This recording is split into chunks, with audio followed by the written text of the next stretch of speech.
Olá, tudo bem? Eu fiz uma adaptação do romance O Presidente Negro, de Monteiro Lobato, para teatro, em forma de monólogo, e encontrei muitos autores e pensadores comentando este livro, ou esse livro, como se ele fosse uma prova do suposto racismo de Monteiro Lobato.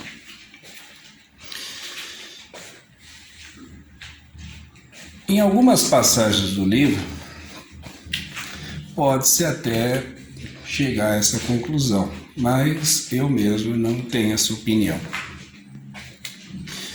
Eu acho que a maior temática do livro nem é o racismo, até porque, dentro do contexto da obra, cujo tema principal para mim é a eugenia e a questão sobre a miscigenação ou pureza das raças, que não é ponto pacífico entre os pensadores, pois há vantagens e desvantagens nos dois processos para a raça humana, vamos dizer assim, no geral. Eu não estou aqui para defender uma coisa ou outra, até porque é um processo natural e as duas têm vantagens do ponto de vista genético.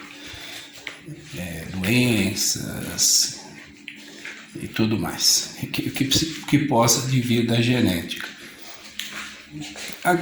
Para mim, o cerne do livro é essa questão da mistura ou não. Até, por incrível que pareça, se vocês procurarem na internet,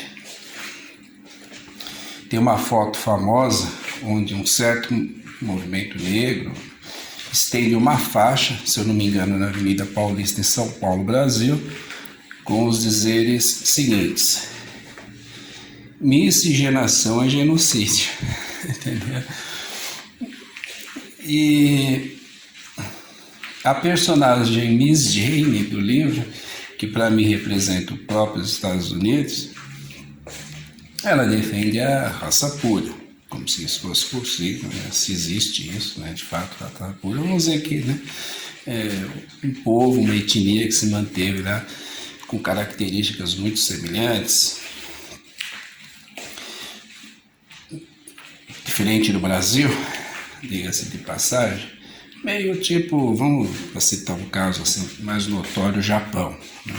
Eu não estou falando aqui em tom pejorativo para ambos os casos, não tem nada disso. Como eu disse, há vantagens e desvantagens de se manter uma etnia com características mais puras, digamos assim, ou mais misturadas. Isso aí do ponto de vista científico. Para mim, o cerne do livro é esse, eugenia. Em alguns momentos, dá a entender, sim, que fica claro que o negro ter ido para a América e se misturado com o branco foi ruim, né, para os dois, assim coloca Lobato. Talvez no livro Lobato defenda essa posição, até porque o personagem Ayrton Lobo é o alter ego do Lobato, na minha opinião, e Miss Jane é os Estados Unidos. Como Lobato pretendia publicar o livro nos Estados Unidos, como ele deixa bem claro, de forma bastante oportunista, vamos dizer assim, né, ou oportuna, por ele ter ido trabalhar lá, e o livro não foi aceito por nenhum editor por ser ofensivo, por ser considerado ofensivo ao povo americano, talvez ele tenha defendido mais, ou deixado mais clara, a postura que ele julgava ser americana, contra a miscigenação, porque era de fato, o livro foi escrito em 1926. As relações interraciais, vamos dizer assim, eram extremamente proibidas e perseguidas. Lá, principalmente. Então, talvez por isso ele tenha julgado que expor de forma mais veemente a pureza da raça fosse mais adequado para o livro ser lançado lá. Bom, eu estou indo por esse caminho, não quero me alongar muito, porque qual o propósito do vídeo presente? É juntar todos os capítulos que eu li e publiquei no YouTube e capítulos que naquele momento que eu gravei eu julgava, eu considerava, né? Eu ficava usando a palavra julgar, não sou juiz, não sou nada disso, para ficar julgando. Eu considerei serem capítulos assim, de uma certa forma, favoráveis ao negro, que minha postura é sempre essa. Sou contra preconceitos, discriminações. E de que forma eu mostro isso? Não digo que esses são os capítulos principais para isso, não. É por onde eu estou indo. Ainda é um começo de pesquisa, embora já esteja há alguns anos aí trabalhando nesse texto. Mas ainda falta muito. Eu quero chegar à conclusão que o Lobato não era racista. De fato, não. Poderia até expressar alguns sentimentos que hoje são considerados racistas, como todo mundo em algum momento acaba fazendo de alguma maneira. Essa é a minha opinião. Mas no fundo, como posição, como ideologia, não. Isso eu não creio e quero provar isso através de documentação, de material que ele deixou escrito, que é a única maneira. Eu juntei esses capítulos e mais para frente eu quero trabalhar melhor nessa ideia e chegar a alguma conclusão mais firme. Bom, os capítulos estarão aí nos próximos, né, na continuidade deste vídeo, vai estar tudo junto no mesmo vídeo aqui agora, aqui, né, neste vídeo, e vão tirando suas próprias conclusões por enquanto. Mas eu aconselho que o livro seja lido não procurando o racismo de Lobato. Tente procurar o contrário, que eu creio que também se encontrará muita coisa reforçando essa ideia. Muito obrigado.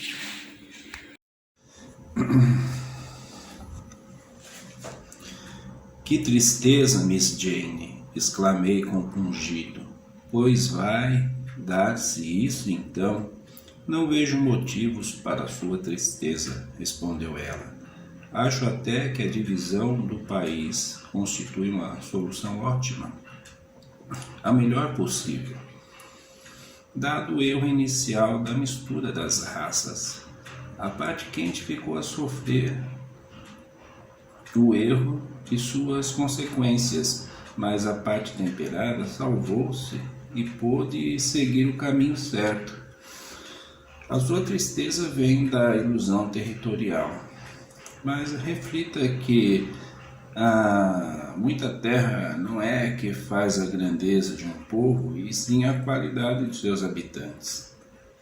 O Brasil temperado, além disso, continuou a ser um dos grandes países do mundo em território, visto como fundia no mesmo bloco a Argentina, o Uruguai e o Paraguai. Enchi-me de orgulho patriótico e, sem querer, levantei-me da cadeira com um urra entalado na garganta. Vencemos a Argentina, então? Conquistamos todo prata? Errou desta vez, Sr. Ayrton. Não houve guerra, nem conquista de qualquer espécie. Os povos deste sul abriram os olhos a tempo. Viram que a espinha dorsal da zona era o rio Paraná e foram se arrastando ao longo das suas quedas como costelas, formando um todo único, mais ligados pelos interesses econômicos e geográficos do que por vínculos de sangue. mas a velha rivalidade entre brasileiros e argentinos não passava de uma ingênua voz de sangue. Brasileiros e argentinos, descendentes de lusos e espanhóis, encampavam sem o saber o velho antagonismo que sempre dividiu a Península Ibérica, mas tantas ondas de sangue novo despejou cá a imigração que o elemento inicial, luz espanhol, foi suplantado e não teve forças para perpetuar a ingênua rivalidade hereditária. Mas por que dividir o Brasil? Perguntei ainda mal consolado. Era só povoar o norte da mesma maneira que o sul. Um país não é povoado como se quer, senhor Ayrton, ou como apraz aos idealistas. Um país povoa-se como pode. No nosso caso, foi o clima que estabeleceu a separação. Dos europeus, só os portugueses se aclimavam na zona quente, onde, graças às afinidades com o negro, continuaram o velho processo de mestiçamento, acabando por formar um povo de mentalidade incompatível com a do Sul. Mas voltemos à América do Norte. O nosso caso é o americano. Mais tarde revelarei ao senhor Ayrton o que se passou no Brasil e como surgiu a grande República do Paraná.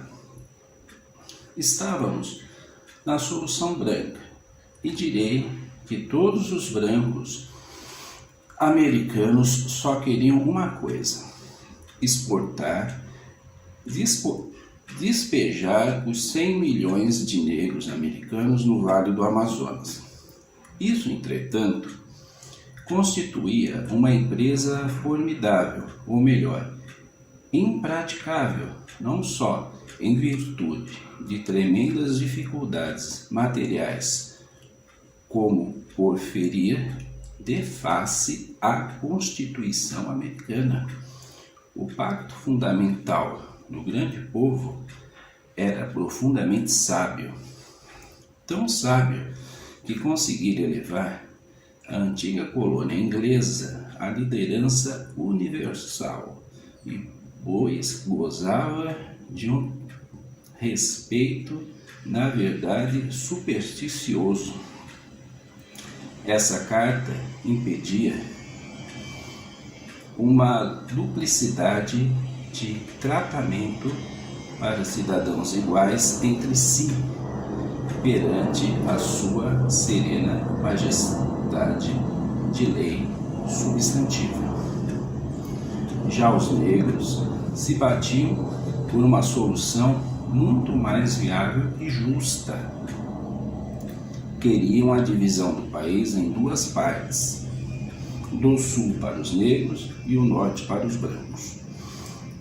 Alegaram que era a América tanto de uma raça como de outra, visto como saíra do esforço de ambas, e já que não podiam gozar juntas da obra feita em comum, o razoável seria dividir-se o território em dois pedaços. Mas como os brancos preferiam continuar no status quo a resolver o caso por esse processo, o problema racial permanecia de pé, cada vez mais ameaçador. 10 anos antes, começara a aparecer na cena americana um vulto de excepcional envergadura.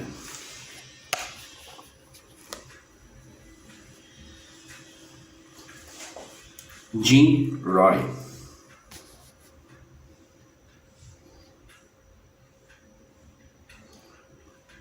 O negro de gênio.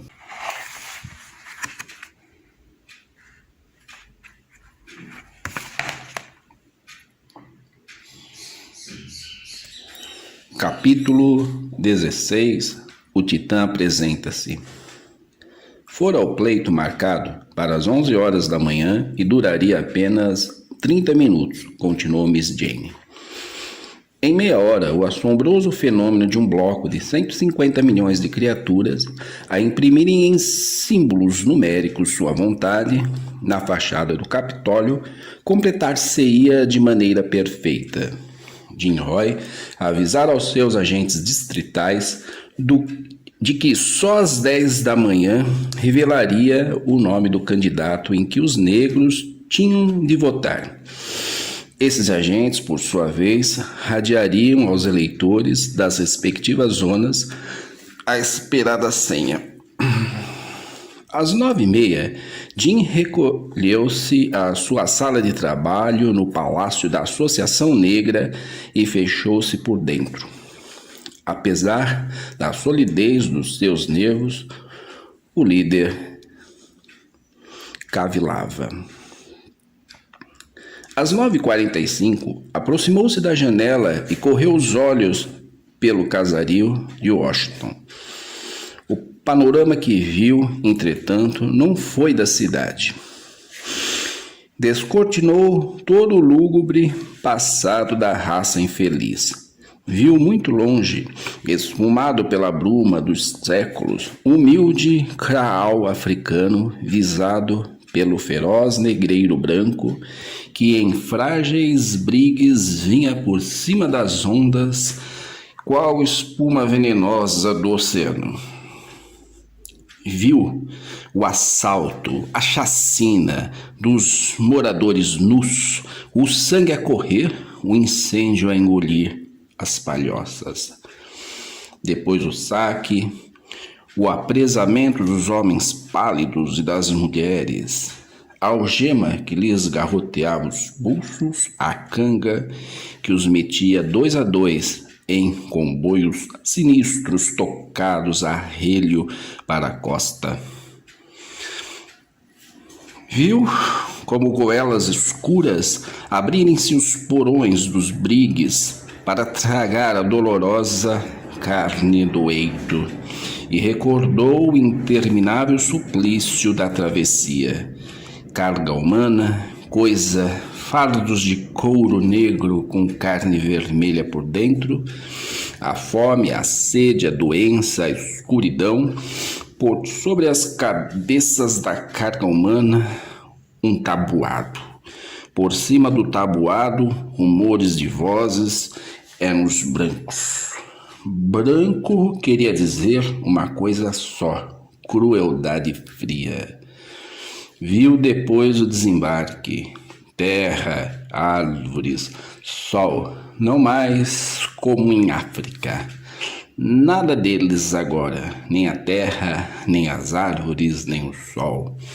Caminha, caminha, se um tropeça, canta-lhe o látigo no lombo. Se cai desfalecido, trucidam-no. A caravana marcha, trôpega e penetra nos algodoais. Jim Roy. Viu Jim viçarem luxuriosos os algodoais da Virgínia depois que o negro chegou. Além das chuvas, havia a regá-los agora o suor africano, suor e sangue. Viu 2 séculos de chicote a lacerar carne e outros 2 séculos de lágrimas, de gemidos e lamentosos uivos de dor. E viu a América ir saindo dessa dor, como a pérola, filha do sofrimento do molusco, nasce na concha. Viu depois a aurora da noite de 200 anos. Lincoln, o branco bom, disse: basta! Ergueu exércitos e das unhas de Jefferson Davis arrancou a pobre carne coisa. As algemas caíram dos pulsos, mas o estigma ficou. As algemas de ferro foram substituídas pelas algemas morais do pária. O sócio branco negava ao sócio negro a participação de lucros morais na obra comum. Negava a igualdade e negava a fraternidade. Embora a lei, que paira serena acima do sangue, consagrasse a equiparação dos dois sócios, e viu Jim que justiça não passava de uma pura aspiração, e que só a justiça na terra, quando a força impõe, hei de fazer-me força e impor a justiça, murmurou o grande negro. Permaneceu imóvel, como que siderado por uma ideia de gigante. Soou a primeira badalada das 10. Era o momento de irradiar a esperada senha. O titã despertou, dirigiu-se para a cabina emissora. De passagem, deteve-se diante de um busto de Lincoln e disse, pausadamente, pondo-lhe a mão sobre o ombro: Tu começaste a obra, Jim vai concluí-la.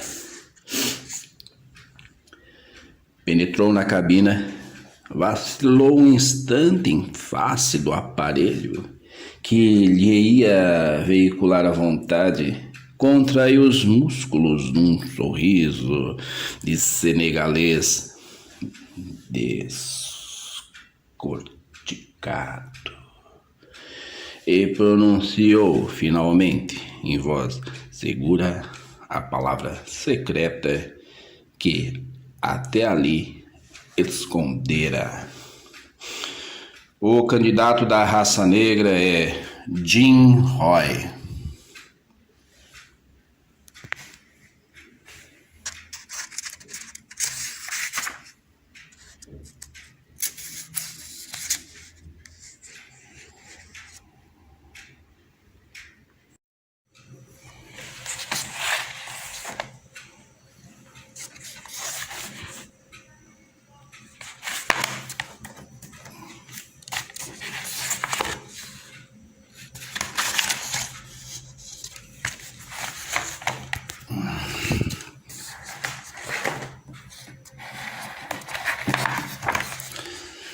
Capítulo 20. A Convenção Branca.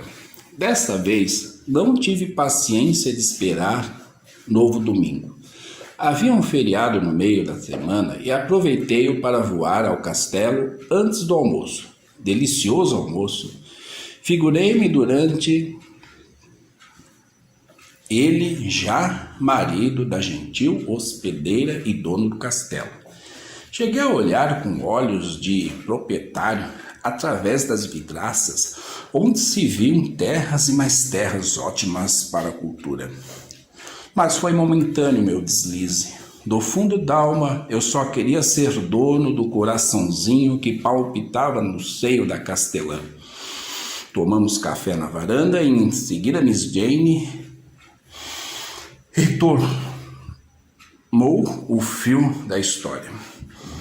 A elevação do índice eugênico mental do povo da América no ano do choque das raças já era notabilíssima. O modo como agiu a Convenção Branca o demonstrou mais uma vez. Falar em convenção é lembrar a Convenção Francesa, aquele tumulto utópico que fez retórica às toneladas e decepou cabeças aos montões, como se a produção de frases e a redução de vidas pudessem aumentar o trigo dos celeiros, causa real de todos os males da França. A Convenção Branca de 2228 nem por sombras lembraria o redemoinho alto-falante de 1789. Já na composição desse corpo representativo, nada se fez como outrora. Os convencionais não penetraram nele pela força dos azares eleitorais, e sim por um processo novo de delegação. Todos os ramos da atividade americana tinham à sua testa, naturalmente levados a esse posto pelo grau da eficiência mental demonstrado, homens que mereceriam o nome de chefes naturais ou líderes natos, como hoje é Henry Ford, o líder nato da indústria americana em virtude da rigidez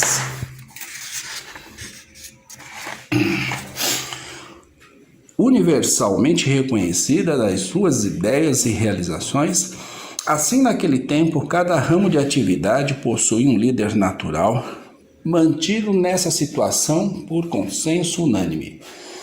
Funcionavam tais chefes naturais como órgãos especialíssimos, ápices, vértices, cimos, estações centrais, bulbos raquidianos da classe. Ninguém lhes discutia as ideias de decisões, súmulas sempre da mais alta sabedoria possível no momento. E o chefe cujas ideias passavam a ser discutidas, via-se logo automaticamente apeado dessa posição. De modo que foi facílimo convocar a Convenção Branca. Além de já estarem naturalmente indicados, os convencionais se resumiam em 6 criaturas, respectivamente líderes da indústria, do comércio, das finanças, da arte, das ciências e das letras. Eram eles os senhores George Abbott, morador em Detroit e chefe da indústria das bonecas falantes, o supremo encanto das crianças americanas. John Perkins, morador em Hudson, onde mantinha um pequeno comércio de peles de lontra branca. Harmsworth, diretor do Banco Universal. John Leland, criador da puericultura estética.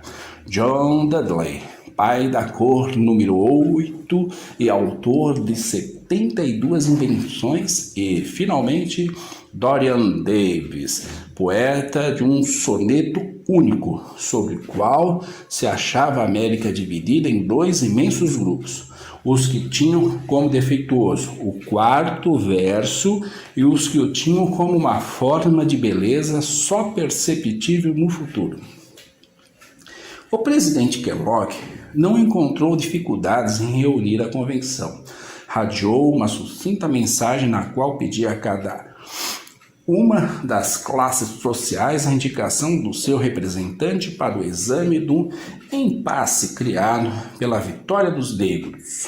1 hora depois, o aparelho receptor do Capitólio registrava os 6 nomes previstos, só não havendo unanimidade quanto à indicação do representante das letras.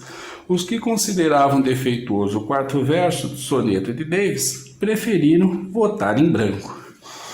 2 dias mais tarde, congregavam-se na Casa Branca os 6 expoentes supremos da raça, sob a presidência do Sr. Kellogg. Solenidade de protocolo nenhuma.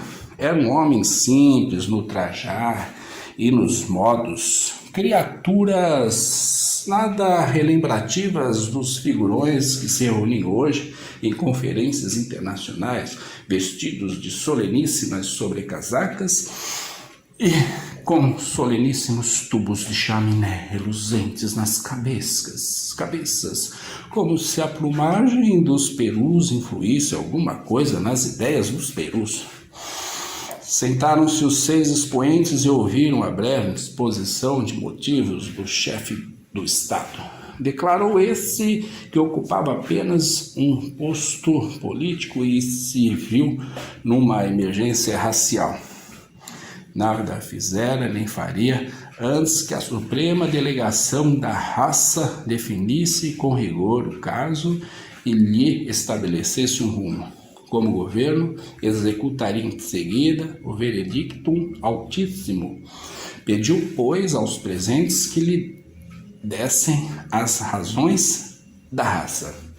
Os convencionais ouviram-no com amável atenção e passaram a conversar de outros assuntos, como se estivessem num garden party. A minha última boneca, disse George Abbott, além de falar, cose, varre e lava a roupa. Na perfeição. Tenho uma netinha de 6 anos que está positivamente encantada.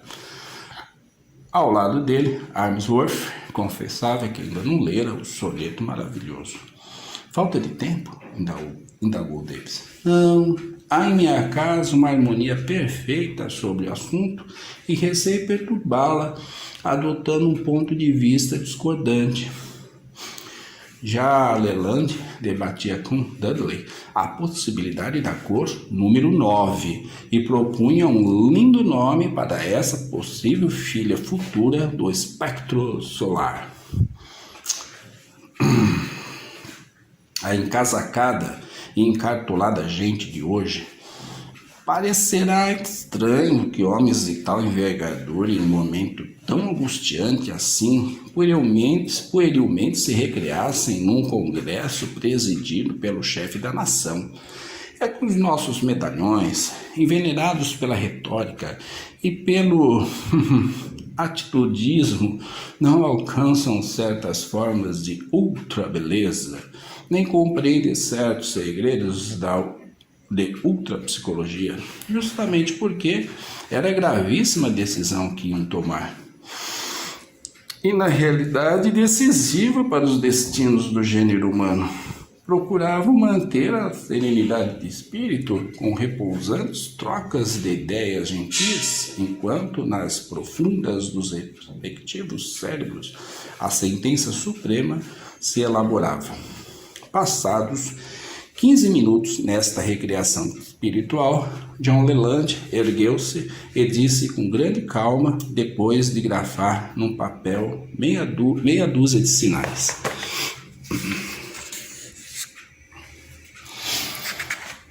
Senhor Presidente, minha ideia está formada e eu a consegui-lo nesta moção que tenho a honra de submeter a votos. Vou lê-la.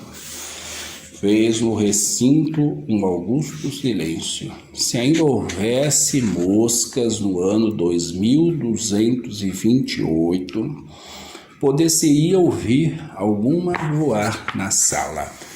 Todos sentiam que a raça branca ia falar a palavra última, a palavra de sentença do mais alto tribunal que ainda se reuniu no mundo.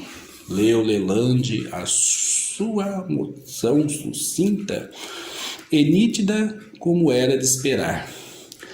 Sua voz soou como dobre de finados. Apesar da firmeza de ânimo dos convencionais, sentia-se que estavam todos de alma tensa, como corda de violino em ponto de romper-se.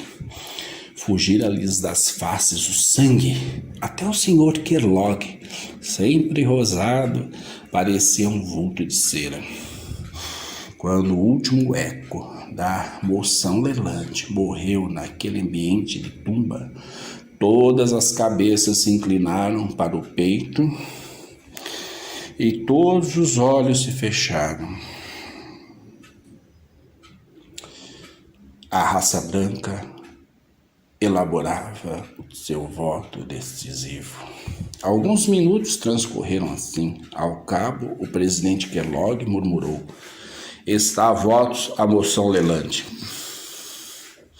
O primeiro que se ergueu foi Dudley. "Voto com Leland", disse ele e sentou-se. Ergueu-se em seguida Armsworth e disse: "Voto com Leland." O terceiro foi Abbott, que murmurou sem levantar-se da cadeira: "Idem." Os outros limitaram-se a dar igual voto com uma simples indicação de cabeça. Estava lavrada a sentença de ponto final do negro na América. Sem verborreia, sem inútil dispêndio de retórica, sem citação dos gross bonnets da etimologia e da sociologia, a Suprema Convenção da Raça Branca traçara o diagnóstico e dera o remédio exato. O presidente Kellogg pronunciou mais meia dúzia de palavras e pronto, concluiu Miss Jane. Confesso que fiquei desapontado. Miss Jane abordou aquele assunto, preparei-me para ouvir coisas tremendas, uma convenção, a convenção da raça branca. Nunca no mundo se reunira congresso mais alto e proposto a fins mais terríveis. Esperei, portanto, qualquer coisa de tão eloquente como um jato de 6 Mirabeaus multiplicados por 6 Dantons. Em vez disso, um homem que apresenta uma breve moção e mais 5 sujeitos ultrapacíficos que a aprovam friamente, alguns até com a cabeça sem se erguerem das suas poltronas, era demais. Só isso, Miss Jane? Exclamei com cara de espectador roubado. Só, respondeu ela, muito divertida com o meu logro. Que mais queria? Em alma de latino espalhafatoso, não se conformava com a falta de espalhafato. Eu queria uma tempestade com raios e trovões, queria um Jeová tonitruando na sarça ardente, ou pelo menos eloquência. Que diabo? Haverá maior eloquência do que a da precisão absoluta? Não me convenci. Não ia comigo tanta frieza. Meu sangue quente pedia barulho, berros, murros na mesa, desaforos. Resignei-me, porém, e minha curiosidade tomou pé. Mas, afinal de contas, o que é que dizia a moção Leland? Indaguei. Ignoro, respondeu Miss Jane. Foi secreta. Só o presidente, os 6 convencionais e depois os técnicos do Estado tiveram conhecimento dos seus termos. Miss Jane sorria. Ocultava-me qualquer coisa, com certeza para me surpreender no fim. Então insisti e resignado disse-lhe: continue, Miss Jane. Miss Jane continuou.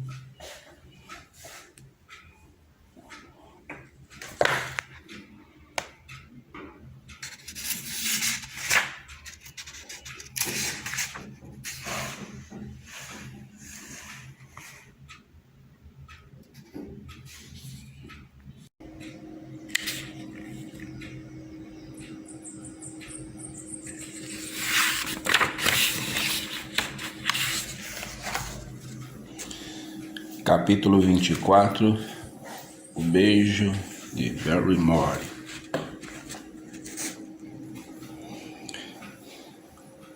O desfecho do drama racial da América comoveu-me profundamente.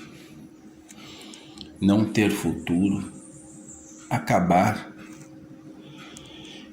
que torturante a sensação dessa massa de 100 milhões de criaturas assim amputadas do seu porvir. Por outro lado, que maravilhoso susto não ia ter na América o homem branco a expandir-se libérrimo na sua Canaã prodigiosa.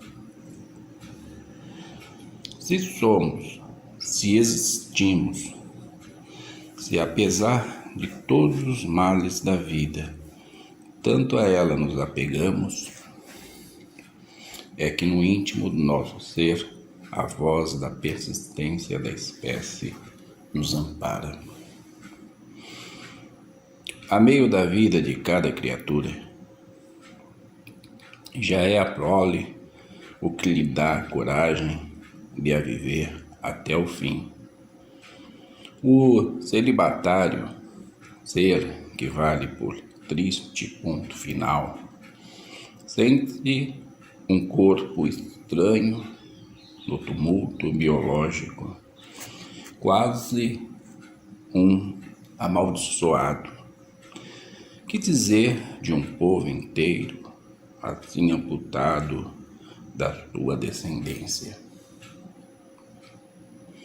A ver-se envelhecer sem um choro de criança que o faça pensar no amanhã. Dia final, dia já em crepúsculo rápido para uma noite eterna. Você é um filósofo e teria ali matéria para esmorecer o cérebro no imaginar e reimaginar a infinita maravilha do formidando quadro, mas não era filósofo. Quem ama não filosofa, apenas suspira, e eu suspirava de comover penedos. Jane, Jane, Jane. Como se repetia em minha boca febrenta essa palavra, e com que êxtase meus ouvidos a ouviam. Lembrei-me do romance.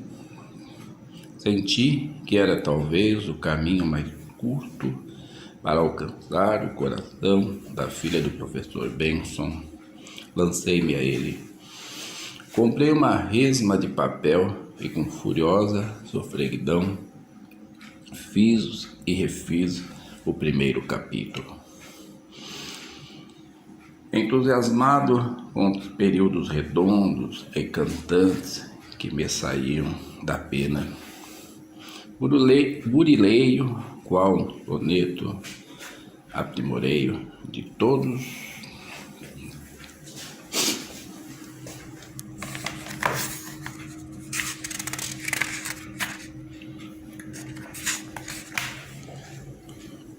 os arrebiques da forma, orientado por modelos que me pareceram os melhores. E nunca me hei de esquecer da ânsia com que corria ao castelo com a minha obra em punho. Ia pelo caminho prelibando a surpresa de Miss Jane ante aquela forte revelação do gênio literário que morreria latente se esse meu anjo bom lhe não provocasse furto. Encontrei-a na varanda, radiosa na formosura, avivada pelo ar fino da manhã. Sem saudá-la, fui logo gritando de longe, com infantil alegria: já fiz o primeiro, Miss Jane, o primeiro capítulo, e estou ansioso por ouvir a sua opinião. Bravos! Exclamou ela.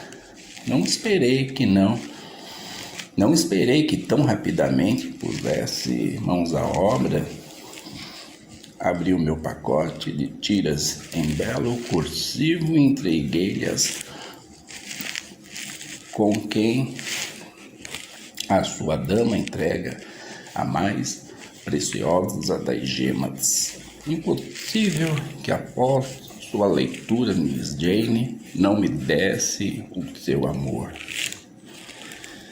Vem da minha sofreguidão, ali mesmo a jovem as leu, enquanto meus olhos ávidos acompanhavam em seu rosto o efeito da narrativa.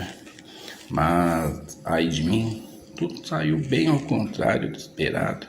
Miss Jane atenuou quanto pôde a sua crítica delicada e gentil que era, mas não logrou impedir que, de volta à cidade, eu rasgasse em 1000 pedaços a minha obra-prima e, pela janelinha do vagão, melancolicamente os lançasse ao vento. Azedei a semana inteira e no próximo domingo reapareci no castelo de mãos vazias. Não refez então o capítulo? Indagou ela logo que entrei. Oh não, Miss Jane. Suas palavras abriram meus olhos, convenci-me de que não possuo qualidades literárias e não posso insistir. Retruquei com ar ressentido. Pois tem que insistir, foi a sua resposta. Em nome da nossa amizade, o exijo, e pelas qualidades que vi em germe no seu primeiro escrito, tenho a certeza de que fará a obra como é mister.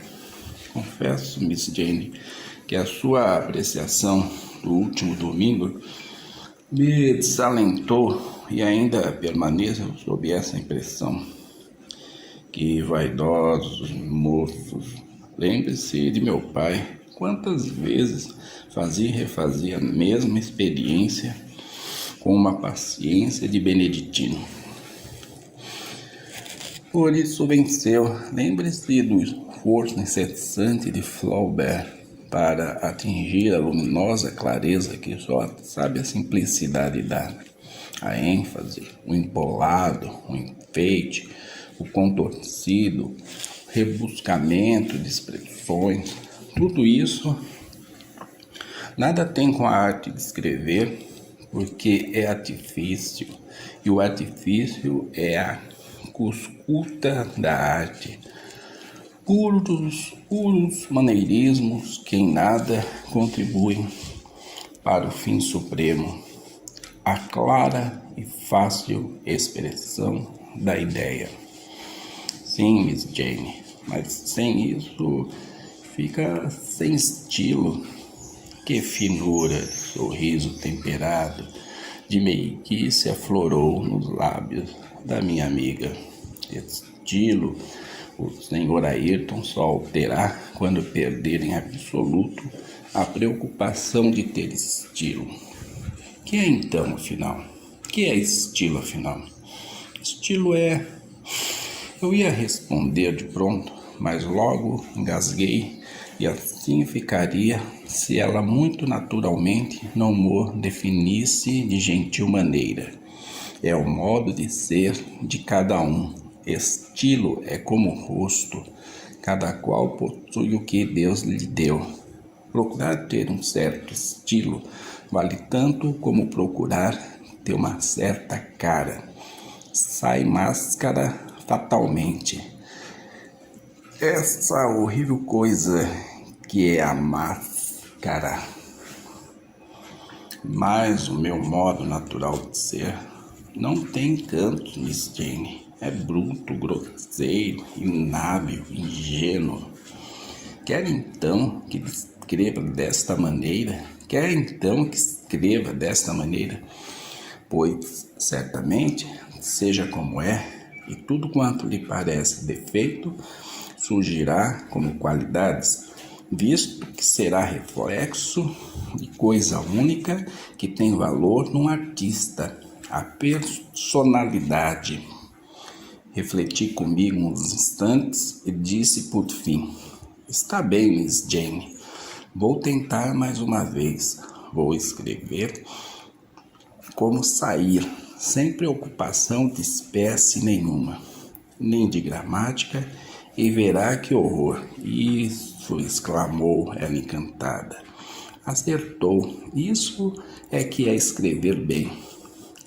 Refaça o primeiro capítulo com esse critério e traga-mo no próximo domingo. Serei franca como fui na tentativa anterior. E se me parecer que de fato não tem as qualidades precisas, diluei francamente e não pensaremos mais nisso. De regresso ao meu quartinho humilde, nessa mesma noite, dei começo à obra. O meu amor consequente, a vaidade literária ofendida,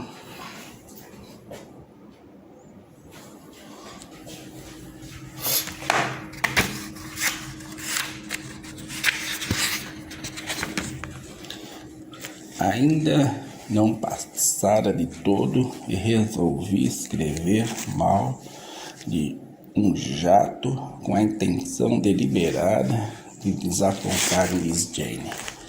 Ela me condenaria e a segunda tentativa. Punhamos um ponto final na literatura e passaríamos a cuidar de outra coisa. Escrevi até madrugada, sem rasuras, sem escolha de palavras, como se estivesse a correr no meu saudoso Ford ao acaso das estradas sem fim. Ao soarem 3 horas, atirei com a caneta e fui dormir, o sono mais pesado da minha vida. No dia seguinte fui vê-lo. Aqui está, Miss Jane, o horror que me saiu da pena. Escrevi de acordo com a sua receita e nem coragem tive de reler. Condene-me, de uma vez e passemos a cuidar de outra coisa. Miss Jane tomou as tiras e logo ao fim da primeira abriu a expressão que na tentativa anterior eu tanto ansiava por ver. E nesse estado de êxtase sôfrego permaneceu até o fim.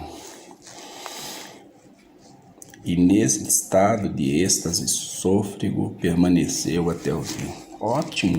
Exclamou. O senhor Ayrton acaba de revelar-se um verdadeiro escritor, impetuoso, irregular, incorreto, ingênuo, mas expressivo, original e forte. Há aqui verdadeiros achados de expressão. Faça o livro inteiro neste tom que eu lhe garanto a vitória. Olhei para minha amiga, quase com rancor. Tão certo estava eu da ironia de suas palavras. Tem coragem de ser assim impiedosa com o pobre Ayrton? Murmurei em tom magoado. Ela olhou-me nos olhos fixamente, sem dizer palavra, e nos seus lindos olhos azuis vi refletida com tamanha nitidez a pureza de sua alma, que logo me envergonhei do seu ímpeto, filho exclusivo da ignorância.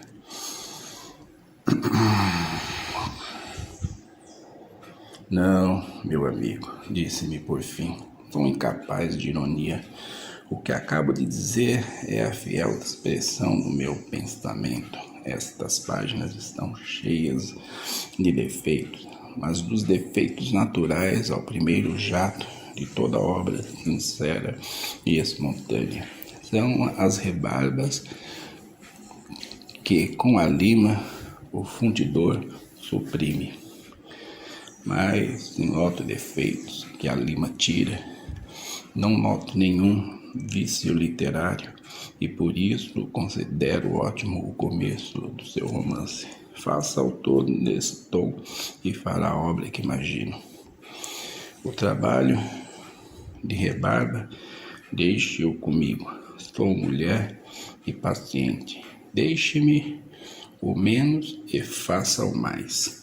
Seja o fundidor apenas, o obreiro que cria o grande bloco e não perde tempo com detalhes subalternos.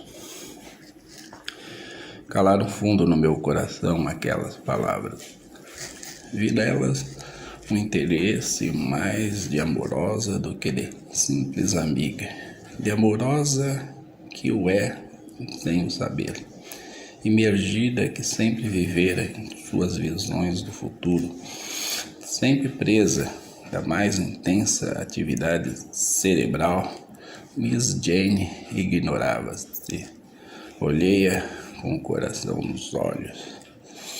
O puro espírito viu em mim a taça cheia em excesso, cuja espuma se derrama e perturbou-se. Seus olhos batizaram-se, seu peito ofegou.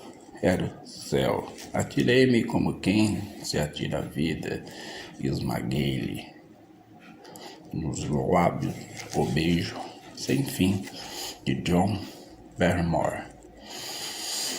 E qual raio que acende em chamas o tronco impassível, meu beijo arrancou da gelada filha do professor Benson a ardente mulher que eu sonhara. Minha, afinal.